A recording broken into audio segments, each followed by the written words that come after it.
accidentally worn a dress belonging to my deceased older sister, Gwendolyn Stokes, to a family banquet. Because of that, my husband, Thomas Torres, goes quiet with fury. He then sentences me to a punishment of kneeling in the snow for 3 long hours. The blizzard chills me to the bone. My son, Robin Torres, makes fun of me while hurling snowballs at me. No matter how much you dress up, you'll always be a phony. Don't think you can go around replacing my mommy just because you've changed into her dress. As I stare at Robin's face, which bears some resemblance with mine, I feel my heart breaking. He has no idea that I'm his actual mother. On the year Gwendolyn passed away, Thomas, who drank himself into a stupor, mistook me for her. That night, he kept moaning Gwendolyn's name and whispering sweet nothings to me. That was how I got pregnant with Robin. Thomas has forbidden me from telling anyone the truth. On the other hand, I can't bear to leave my own child alone. So, I begged Thomas repeatedly to let me stay in the Torres residence. During my stay here, Thomas gives me the cold shoulder all the time. Only when he needs to vent his desire does he seek me out. What I didn't expect is that Robin hates my guts as well. Not only does he keep pulling pranks on me from time to time, but he also curses at me. Shameless women like you have no right to stay in my home. Once I grow up, I'll definitely kick you out. Now, I can finally respond to him. Oh, I don't have to wait for you to grow up at all. Tomorrow, I'll pack my things and leave. I no longer want to remain as someone else's replacement and continue living a life of humiliation. This time, I'm going to pursue a life of my own.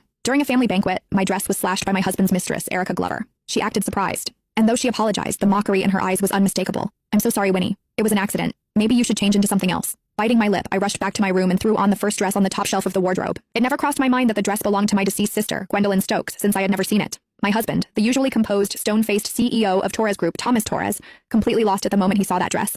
I was forced to change out of Gwendolyn's dress before being made to kneel in the snow for 3 hours straight, in nothing but my torn, ruined dress. The heavy snow was bone-chilling, making it hard to even breathe. After what felt like an eternity, a child's soft voice reached my ears. Who said you could wear my mom's dress? You deserve to freeze to death. I opened my eyes with effort and saw my son, Robin Torres, right in front of me. Suddenly, a huge snowball slammed into my body. The sharp pain knocked me off balance, and I collapsed straight into the snow. No matter what you wear, a fake will always be a fake. Don't think you can replace my mom just because of what you're wearing, Robin shouted while pelting me with more snowballs. Looking at the face that was so similar to mine made my heart ache as if it were being stabbed. Robin didn't know that I was his real biological mother. He had always believed that his birth mother was Gwendolyn. In his eyes, I was just a vicious woman trying to take his real mother's place. A shameless woman like you doesn't deserve to stay in our family, he yelled. When I grow up, I'll kick you out. A burning pain rose in my throat. I struggled to pull myself up, brushing the snow off my body. 5 years ago, I had been on my knees outside this villa for 3 whole days, begging Thomas to let me in just so I could stay by Robin's side and see him a little more.